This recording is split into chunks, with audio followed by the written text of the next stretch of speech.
બાલવાટિકાના ભૂલકાઓને આપણે આવકારવાના છે. બાળકોને આપણે પેન્સિલ દઈને આવકારવાના છે. ચિત્ર દોરવું છે ને બધાને? હા. તો તૈયાર છો બધા?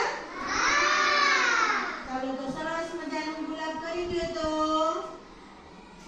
સરસ મજાની તાળી પાડી દો. તો